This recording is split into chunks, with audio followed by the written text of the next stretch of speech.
Je m'arrêterai seulement sur deux passages de ce récit de la Passion selon saint Jean, ou deux passages où le regard est attiré vers Jésus lui-même. D'abord avec Pilate, quand celui-ci l'interroge, Jésus dit « Je suis né, je suis venu dans le monde pour ceci, rendre témoignage à la vérité. Quiconque appartient à la vérité écoute ma voix. » Et Pilate lui répond « Qu'est-ce que la vérité ?» Pilate mériterait d'être de notre époque, dite post-moderne, tout imprégné de relativisme. Tout se vaut, c'est-à-dire rien n'a vraiment de valeur. Comme Pilate, on ne croit plus qu'il y ait une vérité pour nous guider. On ne croit plus que la vérité existe. Bien sûr, il est vrai que jamais nous ne possédons la vérité en plénitude, jamais nous la possédons vraiment. On ne peut mettre la main sur la vérité comme une chose qui nous appartiendrait. Mais si la vérité n'existe pas, ce n'est pas l'horizon vers lequel nous marchons, alors toute parole est vide de sens, tout engagement est vain. Il ne reste plus comme attitude que le nihilisme et la dérision. Aujourd'hui, écoutons Jésus nous dire « Je suis venu dans le monde pour rendre témoignage à la vérité. » Remarquons qu'il ne dit pas pour enseigner la vérité, mais pour rendre témoignage à la vérité. La vérité vive, vivante, qui fait vivre. La vérité n'est pas l'objet d'une connaissance abstraite. Elle demande une attitude où la personne s'engage dans un témoignage de vie, jusqu'à donner sa vie pour elle, comme Jésus.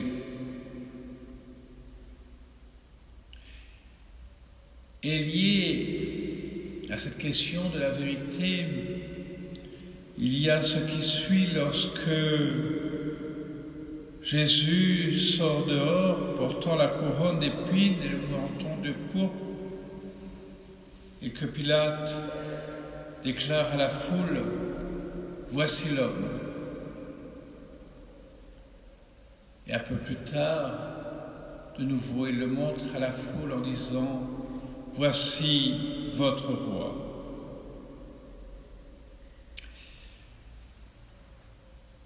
Oui, la vérité n'est pas une question de connaissance intellectuelle. La vérité, elle se révèle dans le vrai visage de l'homme, dans le visage de Jésus, défiguré par les sévices qu'il a reçus déjà,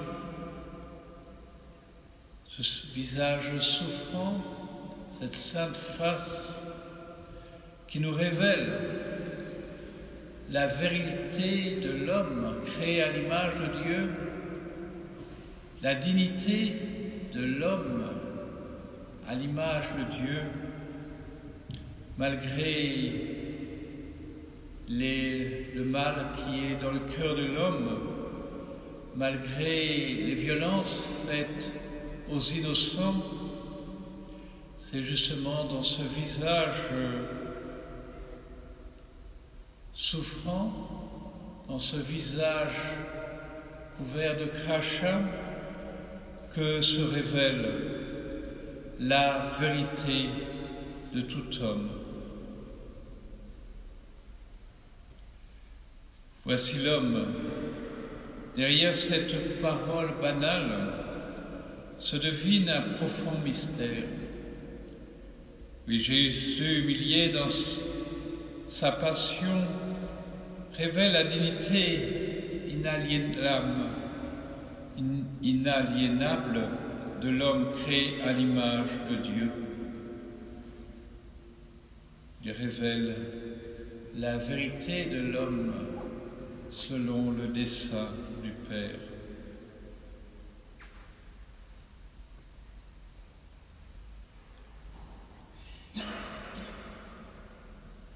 Et bien sûr, chaque épisode de cette passion a un contenu de mystère que nous n'épuiserons jamais et qu'il faut méditer longuement. Mais je prendrai simplement après la mort de Jésus, lorsqu'un des soldats avec sa lance lui perça le côté, et aussitôt il en sortit du sang et de l'eau.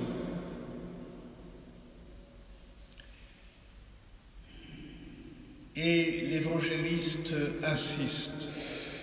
Celui qui a vu rend témoignage et son témoignage est véridique. Et celui-ci sait qu'il dit vrai afin que vous aussi, vous croyez. C'est ici le sommet de tout l'évangile de Jean, l'évangile des signes, comme on l'appelle quelquefois, et le signe ultime, le signe où tout s'accomplit, selon la parole de Jésus, au moment de mourir, c'est ce côté transpercé d'où il sort du sang et de l'eau. Et l'évangéliste, en donné le sens, rappelle des paroles de l'Écriture. Cela est arrivé pour que s'accomplisse l'Écriture. Aucun de ces os ne sera brisé. Un autre passage de l'Écriture dit encore: ils lèveront les yeux vers celui qu'ils ont transpercé. Aucun de ces os ne sera brisé. Cela fait allusion au rituel de l'agneau pascal, sacrifié la nuit de Pâques, et dont le sang marquait le linteau des portes des Hébreux en Égypte, pour qu'ils soient épargnés par l'ange de Dieu. Oui, Jésus se révèle ici comme l'agneau pascal véritable, par lequel nous sommes épargnés, nous sommes sauvés, grâce au sang duquel nous sommes sauvés. Et aussi, ils lèveront les yeux vers celui qu'ils ont transpercé. C'est une parole prophétique de ce mystérieux transpercé qui annonce bien sûr Jésus en croix. Et donc de son côté transpercé sort du sang et de l'eau.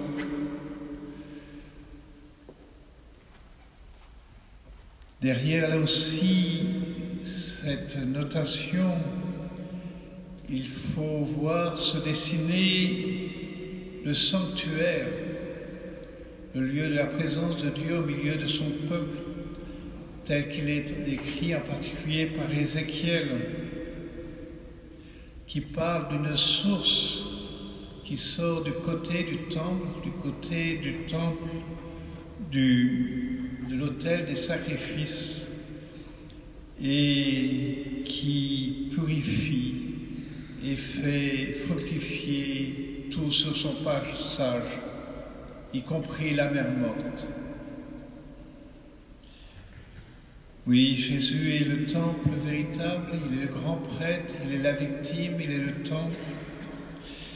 Et à travers son sacrifice, lui, l'agneau véritable, transpercé, à travers son sang, c'est la source d'eau vive qu'il annonçait à la Samaritaine qui jaillit en vie éternelle.